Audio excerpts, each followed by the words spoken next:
Welcome to the Great Detectives of Old Time Radio. From Boise, Idaho, this is your host, Adam Graham. If you have a comment, email it to me, box13@greatdetectives.net. Follow us on Twitter at Radio Detectives and check us out on Instagram, instagram.com/greatdetectives. If you're enjoying the podcast, please follow us using your favorite podcast software. Today's program is brought to you in part by the financial support of our listeners. You can support the show on a one-time basis by using the Zelle app to box13@greatdetectives.net, and you can also become one of our ongoing Patreon supporters for as little as $2 per month. And I want to go ahead and thank Richard, our latest Patreon supporter, coming on board at the Shamus level of $4 or more per month. And I want to thank Jay Marcus for upgrading his support from the Shamus level to the Detective Sergeant level of $7.14 or more per month. Again, thank you so much for your support. Well, now it is time for this week's episode of Broadway's My Beat. The original air date, November 12th, 1949, and the title is The Sergeant Gordon Ellis Murder Case.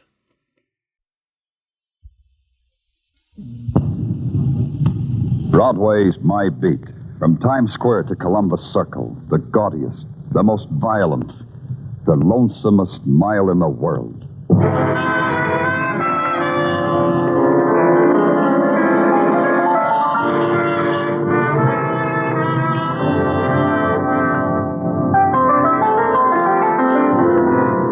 Broadway's My Beat, with Larry Thor as Detective Danny Clover.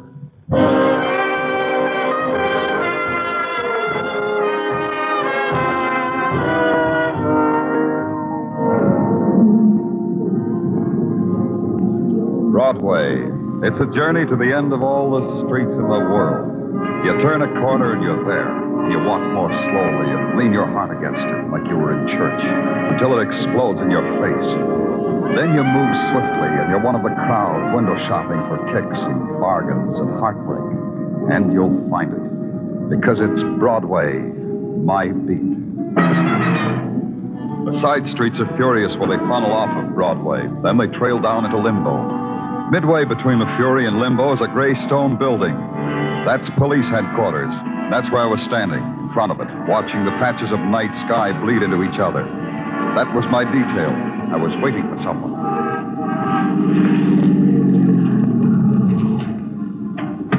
Hi, Danny. Oh, Sergeant Ellis. How are things upstate? Oh, great.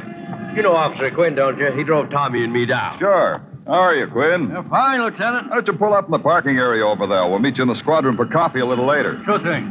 Well, why don't somebody ask me how I am? I served half my sentence. That makes me a semi-approved citizen, don't it? You look okay to me, Tommy. Haven't changed since you were 16. Danny, I've known you a long time. You lie. Sing Sing doesn't agree with you. At Sing Sing, you inhale and exhale. It's the only way you know you're living. So, I make a deal. What kind of a deal, Tommy? No. I'm saving it for the DA. After we talk, the DA and me, I got a feeling the state's going to forget all about my manslaughter rap and let me out of Sing Sing for good. Uh-huh. And to you, too. Look, kid, when I finish spilling, some of the choicest names in the choicest circles are going to be doing things they never thought they could do before. Like getting sentenced, like breaking rocks, like making license plates for automobiles, like making... Stash it, Tommy. Here, Lieutenant, I'll take off these cuffs between Tommy and me. There you are, Danny. Tommy's your prisoner. Danny, that car. Tommy, don't be a fool. Come back here. Let's get him, Ellis. Ellis. Danny. Ellis. Oh, no. I just got through parking the car and I heard...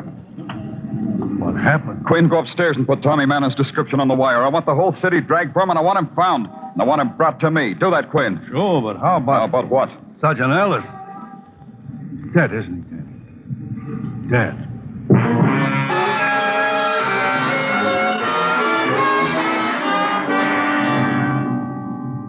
Death and violence are easy commodities in the city. Easy to buy and easy to sell. A decent man named Gordon Ellis got his free for nothing. The sudden mob that gathered round his shrunken body got theirs at bargain prices, too. Headlines on the house, criminal escapes, cop murdered. And the sick taste was in my mouth.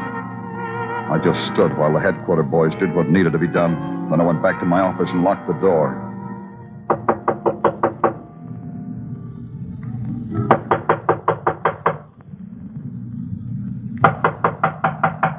And waited until the sickness was gone. Danny! Danny! Yeah. What do you want? Oh, just to talk to you. Can't I talk to you, Danny? Yeah, come on in, son. It was messy what happened out there, Danny. You selling something, Tartaglia? Don't talk to me that way, Danny. From you, it hurts. So it hurts when I bleed for you. Danny, that's not your mouth that says things like that. Yeah, I'm sorry. Apologies are also not necessary. What happened could have happened to anyone, not just you. I was clumsy, and a man's life dropped into my hands. Tartaglia, get me the file on Tommy Mannon, everything, even the dust it's wrapped in. Okay, Danny, okay, in a minute. You know, the way I figure it, this deal that Tommy Mannon wanted to make with the DA, well, maybe it was kosher and maybe it was crummy. Maybe this whole thing... You're still here, Tartaglia. Danny, darling, I've brought you your posy.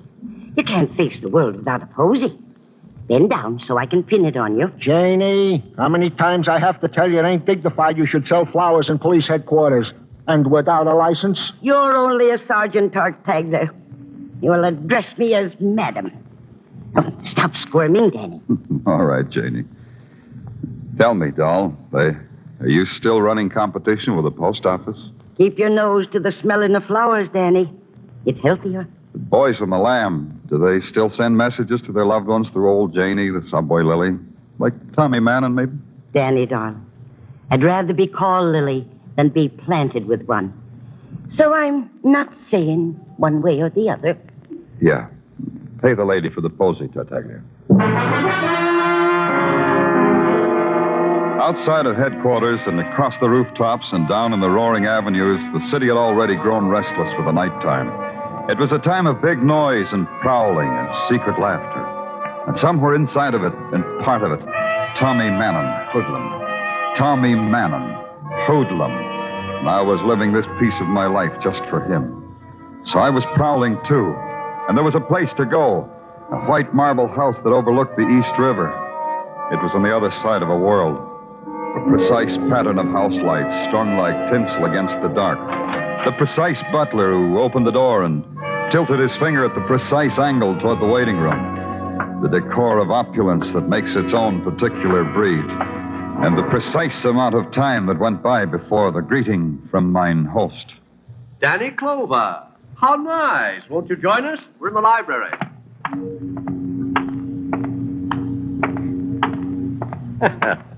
Danny, this is a surprise and a pleasant one. Oh, you know Mr. Arnold, don't you? James Arnold, the attorney. Hello, Danny. What brings you all the way out here, Danny? Thought you'd be expecting me. I didn't know you were having company, Faulkner. I'll leave. Stay a while, Arnold. Thank you, Danny. I was about to suggest the same thing. Now, why have I the honor? Had any other visitor lately, like Tommy Mannon? Why should he come here? He's a wandering boy.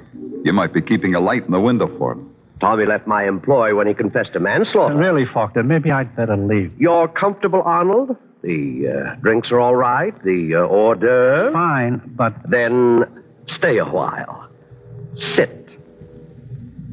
Faulkner, when Tommy was brought back to New York, it was because he was going to turn state's evidence against some of the choicest names, he said. So? You're a choice name. You and Arnold here, respectively, an untouchable high-class hoodlum, the attorney for an untouchable high-class hoodlum. Real choice names. Thank the police, Lieutenant Arnold. We're choice. He said so. Go ahead, thank him. Not that way, attorney mine. Thank him. Thanks. That's better. Go ahead, Danny. I think your Gunsel shot down a policeman and helped Tommy escape. But such a tactic would constitute a felony, Danny. I think that Tommy's being brought to town was a dodge. Tommy had powerful friends on the outside who knew when he would be brought down. So you suggest we arrange this afternoon's fiasco? I'm suggesting it. Oh, throw it away. It ruins a good evening. It lends a bilious overtone to the fine conversation Arnold and I were having. Doesn't it, Arnold? Yes, it makes conversation bilious. Exactly. I was explaining to Arnold the 7-move mate that won Konstantinov, the chess championship in 32. Things like that devastate me. Don't they you, Danny? You leave men like Faulkner and his toady, and you have the feeling you've been playing mumble peg with scalpels. Then you take a long walk into a dismal and frayed edge of the city, and it's a walk back into memory. The street where you were born is the same. The kids' games are the same. The cruel words on their mouths are not changed. The fly-specked electric bulbs that hang in peeling hallways are still there. And the night sounds of a tenement still follow you as you climb the decaying stairs. Then you knock on a door that opens into a room where Tommy Mannon was born.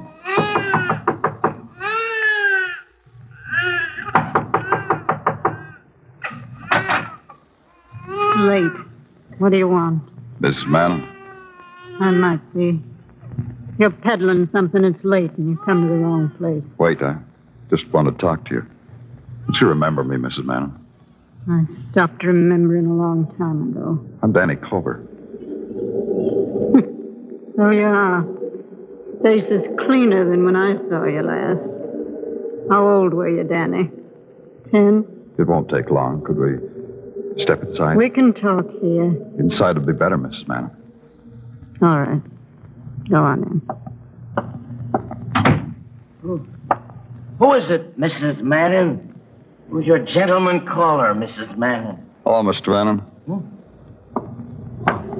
Oh, I know you. You're Danny. Danny Clover. You're the cop who let my boy get away. Have a drink, Danny. You've been wonderful to my boy. Come on, Danny, have a drink. No, don't mind him, Danny. Danny. He means no harm. He's a drunken sot, but he don't mean no harm. Go back to your bottle, Mr. Mannon. I'll do that thing, dearie. I'll just do that. You want to know if Tommy's been here, don't you? Has he? When you were a kid, did you ever hear it said Mrs. Mannon was a liar? No. Then you'll believe me when I tell you this. If Tommy so much as put foot in this house, I'd throw him back into the gutter he wallows in. That's no way to talk about Tommy. Tommy's good. Tommy's smart. Smart. I drink to my boy, Tommy. Then maybe you'll get a word to your smart boy, Mr. Mannon. Tell him we want him. Tell him we want him bad enough to hurt him. Good night, Mrs. Mannon. I went back to Broadway for only one reason. I was hungry. And eating alone is the loneliest time a man can have. On Broadway, there's always people. You can watch them and make up your own stories. Stories that didn't have murder in it. I dawdled over spud nuts and coffee, made up my stories, then hit the street again. Part of it hit back at me, and it had the smell of lavender and a bit of old Irish lace in it. Danny Clover. Why, Janie, have you been following me? The post office business is blooming, Danny. Here's a posy for you. You've already pinned one on me today, remember? Ah, but this is a very special posy. Here, take it. Thanks, Janie. I've always wanted a cornflower. I got it from a florist who says he's a dear friend of yours. Thank him for me. You thank him, Danny. He doesn't live too far from here. You could get a cab. 2620 West 10th Street. First floor back. Oh? For whom do I ask? Ask for Tommy. Go quickly, Danny, dear. And ask for Tommy Mannon. 10th Street was a quarter of an hour away, and number 2620 was a hole in a block long of piled red bricks. First floor, walk back, and you know when you come to the end of the hall when you can't quite walk through the final shadow. Tommy. Tommy Mannon. Open up, Tommy. It's Danny Clover. There was Tommy Mannon, all right. But his status had changed. He wasn't running anymore. He was seated in a wooden chair in front of a wooden table, peeping almost slyly over a bowl of waxed fruit. I walked over to him, put my hand on his shoulder. Yeah, it was Tommy Mannon, all right. and his status had really changed. He wasn't living anymore.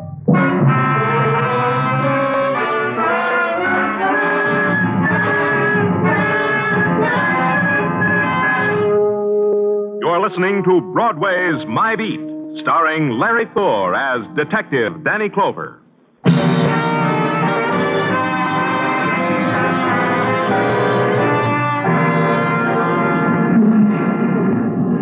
At 9 o'clock in the morning, Broadway is a 5-minute stopover for 1 million people.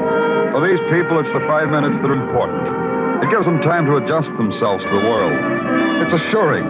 Translux assures them that there's been a change in the weather. And the headlines assure them that the daily murder has taken place. The tabloids yelled, "Cop killing."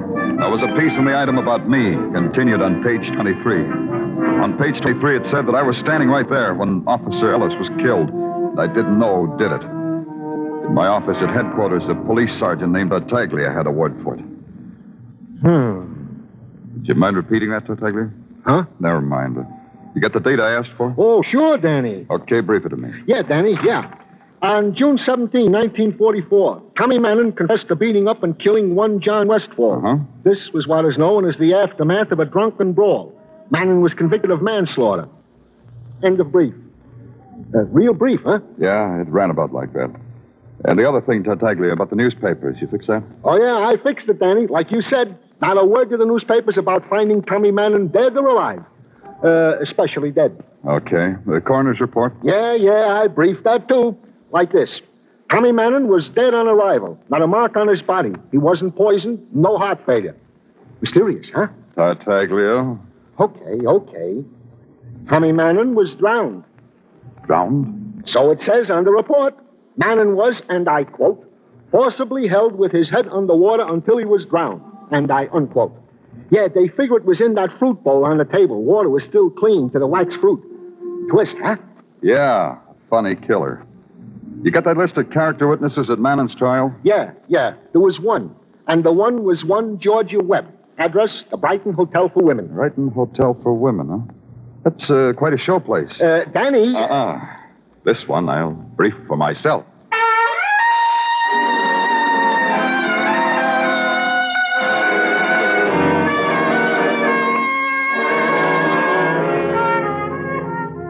The Brighton Hotel for Women stands at the edge of the park.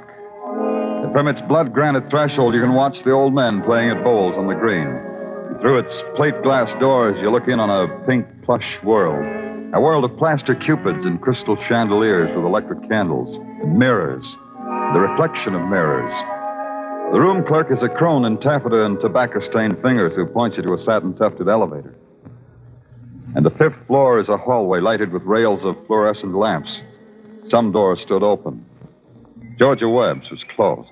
Come in, whatever you are. Georgia Webb? Mm-hmm. Whatever you are, it's nice from here. Today they're good to me. Who? God, whispers, whatever it is that brought you to me. Come in, sit down, pour yourself a drink. And maybe you don't drink. I'm Danny Clover. You didn't have to tell me that. What's in a name, as they say? I'm Danny Clover, Broadway Special Detail. Oh? Off duty? No, Georgia. I take it all back. Everything I've said, I take it all back. I've been catching up on my reading. Only today I read where you were once Tommy Manning's girl. Tommy Manning? Yeah, a punk who ran away. I thought maybe you ran here so you'd refresh your memory, so you'd remember his name. Tommy Manning. If I knew him, it didn't make an impression. You know, there are men like that. You testified at his trial. You gave your name, your address, and your testimony in a loud, clear voice. Clear enough and loud enough for me to hear 5 years later. It's true. Your ears are cute. Maybe you left something out 5 years ago, Georgia. Something you'd like to tell me now. About Manning? Was it Tommy Manning? Tommy Manning. Why didn't you ask him when you find him? I found him. That's why I'm asking you. Because Tommy was dead. Oh? How'd he die? Natural causes, or did you shoot him because you're a policeman and you can kill people? Someone pushed his head in a bowl of water, and Tommy Manning was drowned. That's how he died. Oh? We don't like the way he died because it could happen to other people. Like you, maybe. Couldn't it? So maybe now you'll remember some things that Tommy didn't get to tell us. Drown. There are better ways of dying. You know, it's convincing how you talk. Tommy was a jerk who made deals. Everything was a deal. Even the manslaughter rap. Explain it to me. Tommy didn't kill that man. He was in Baltimore when it happened. But he confessed to it.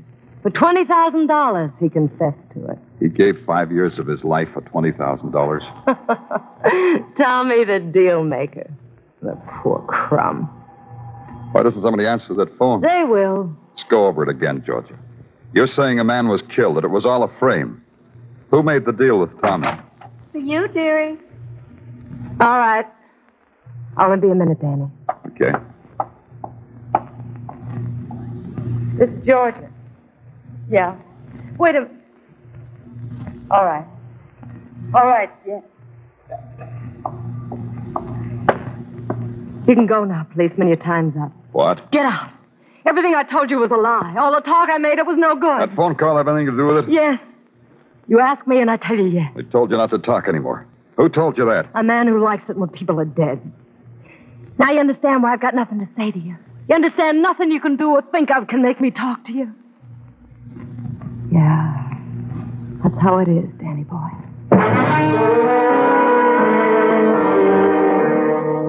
And that's how it was. She really meant it. It was noon when I left the Brighton Hotel for women. I told myself I could think better if I walked. When the walk was over, I might as well have taken a cab. Nothing came, no answers to anything, no progress. Except that I was back at headquarters. In the first floor hallway, there's a bulletin board listing sheriff sales, police details, and used radios at a bargain. There was a man looking at it. He saw me and moved his lips over his teeth. This was supposed to mean he was smiling, which was supposed to mean he was glad to see me. Hello, Lieutenant. Remember me? James Arnold, isn't it? Faulkner's attorney. Yes, Faulkner's my client. You mean you work for him? You're his flunky.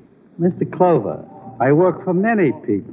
My association with Faulkner is neither more nor less intimate than my association with my other clients. Understand, I work for many people. You've been wondering what I'm doing at police headquarters? I'll be frank with you. I haven't given you a thought. I know. That's how I affect people. Can we talk? Aren't we? Of course. I mean in private. This is private. Of course.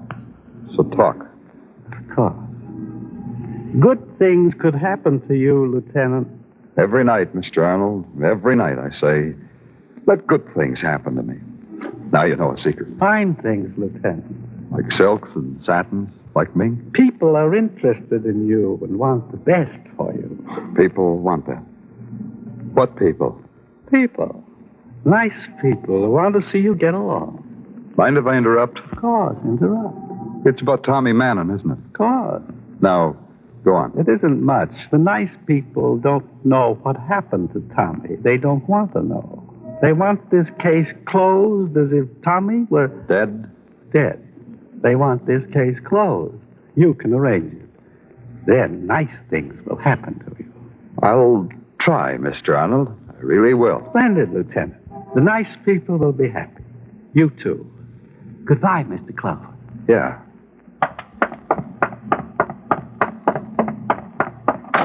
Tartaglia. Yeah, Danny. Send out a pickup for Georgia Webb, Brighton Hotel for Women. Pick her up and bring her down. Item 2? Call the press room and give them the whole story on Tommy Mannon. Tell them we found him dead, drowned, everything, the works. Yeah, Danny. Tell them this. Tell them we've got a witness who confessed everything. Named Georgia Webb. She talked her head off. Got that? Yeah. Then do it. Okay, Danny. Where are you going? Home, Tartaglia. Home. I'm going to sleep.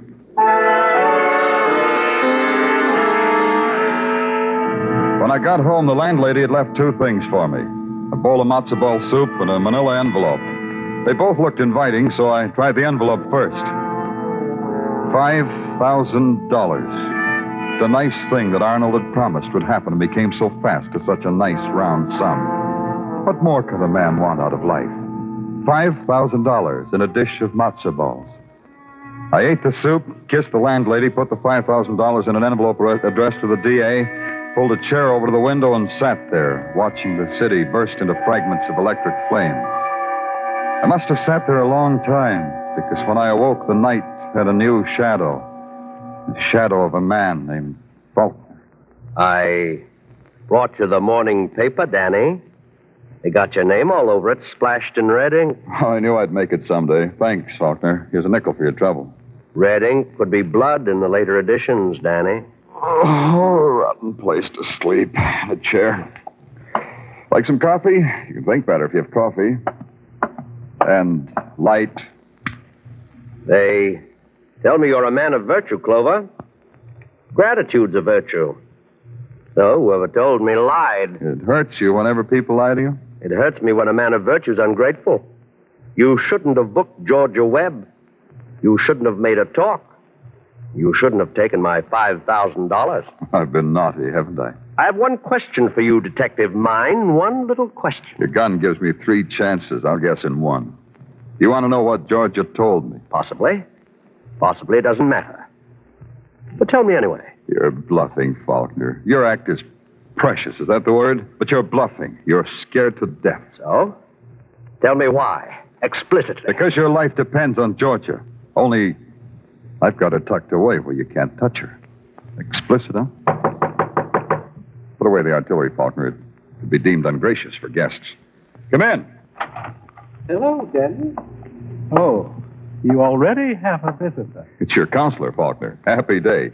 Come in, Arnold. But now I don't have to come in. You already know what I came to tell you. Tell me anyway.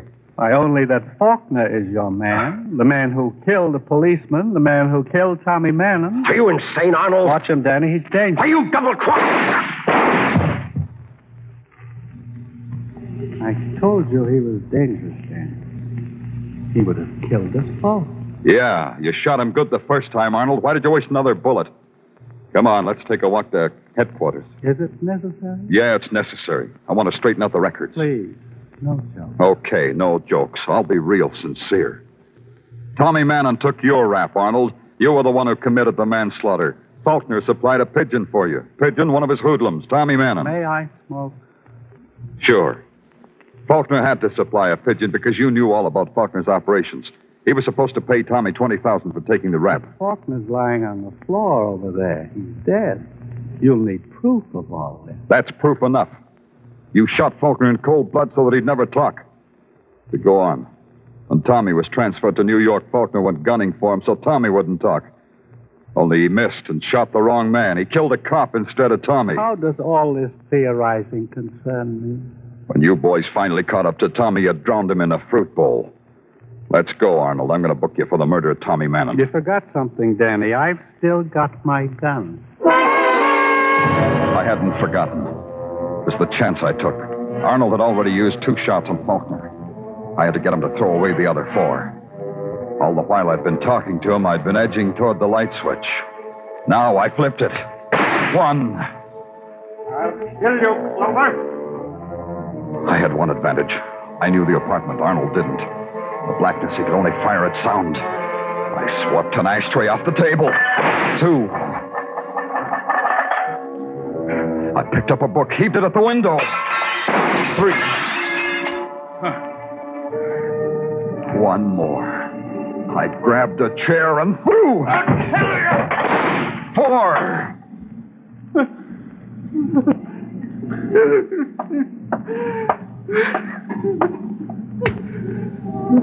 Okay, Arnold. Like I said, let's get you booked for murder.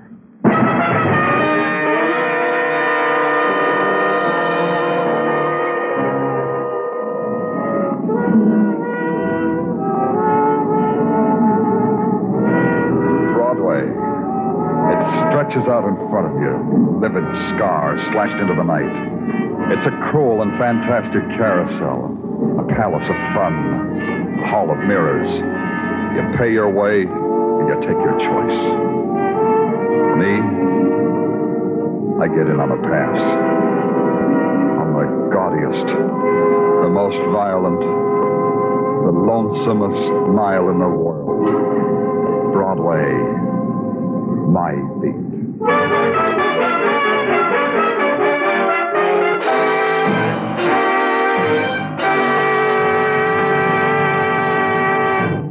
Broadway's My Beat stars Larry Thor as Detective Danny Clover and is written by Morton Fine and David Friedkin.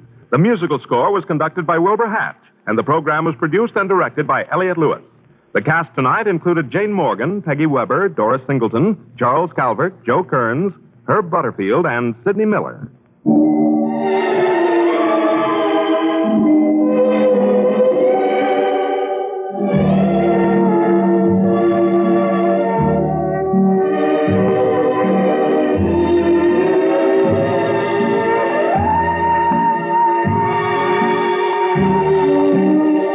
This is the United States Armed Forces Radio and Television Service.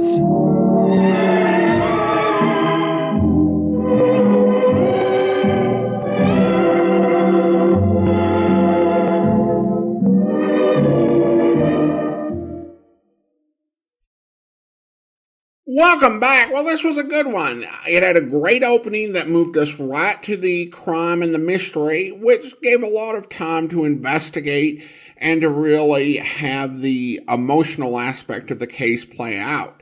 But I liked the scene right after the murder between Tartaglia and Danny. It was brief, but such a good character moment, and really humanizing for Danny. I think that he can come off very intense, and in a few of the previous episodes, he was a bit abrupt. And Tartaglia can often be seen as just this sort of jolly comic relief, but the scene illustrates his humanity and shows that he's Danny's friend and a really important influence. We also had a really solid guest cast. Of course, Herb Butterfield, who I'm beginning to feel like was keeping all the crime shows going almost single-handedly. And then we got to hear Jane Morgan, who is not known for this sort of role. She's most famous for playing the landlady Mrs. Davis on Our Miss Brooks. And also she did a bit of work on the Bob Hope Show and was cast as Harold Perry's mother in the Harold Perry Show. But having voices that feel like they belong in lighter comedy programs really brings an interesting dimension to the episode. Well, now we turn to listener comments and feedback, and we start out over on Instagram regarding the episode, The Valdane Murder Case. Becky writes, "This was a disturbing one. I've listened to it twice and it is still creepy. Definitely not a pleasant way to die." Brains Benton writes, a twisty plot with a tragic solution. Also on Instagram, Greg comments regarding our Chief of Detectives special, The Red Forest. Great episode. Keep up the good work, Adam. And then we go over to YouTube, where regarding the Silks Bergen murder, Terry writes, "Loving the short detective stories. Thank you very much." And then Jeff just puts a simple thanks. Well, thank you so much. Appreciate your kind comments. And now it is time for us to go ahead and thank our Patreon supporter of the day. And I want to go ahead and thank Candace. Candace has been one of our Patreon supporters since October 2021, currently supporting the podcast at the Detective Sergeant level of $7.14 or more per month. Thank you so much for your support, Candace. And that will actually do it for today. If you're enjoying the podcast, please follow us using your favorite podcast software. And be sure to rate and review the podcast wherever you download it from. We'll be back next Wednesday with another episode of Broadway's My Beat, but join us back here tomorrow for Mr. and Mrs. North, where... He writes very well, Mr. Gilroy. You read the book? Oh, yes. North, that book is not for publication. But, Mr. Gilroy... When I give an orders to be obeyed. It seems to me, Mr. Gilroy, the business is between me and your niece. She wrote the book. I'm going to publish it. And I say that you're not. Mr. Gilroy, nobody tells me what I can and can't do. Why, you insolent book peddler, you... Jerry, we'd better go. Yes, I think we'd better. Wait a minute. I said that book is not to be published. I beg your pardon, sir, but I say it is going to be published. Good night. Come back here. Jerry! I want that manuscript. Now give it to me. Oh. You'd better give it to him, Jerry. It's a little difficult to argue against a gun. Hand it over. All right. Here you are, sir. No. That gun. Look out, Give Jerry. me Let that go. gun. His gun. Let go. Oh, Jerry. Oh. Jerry, you killed him. I hope you'll be with us then. In the meantime, send your comments to box13@greatdetectives.net. Follow us on Twitter at Radio Detectives and check us out on Instagram. Instagram.com/greatdetectives. From Boise, Idaho, this is your host, Adam Graham, signing off.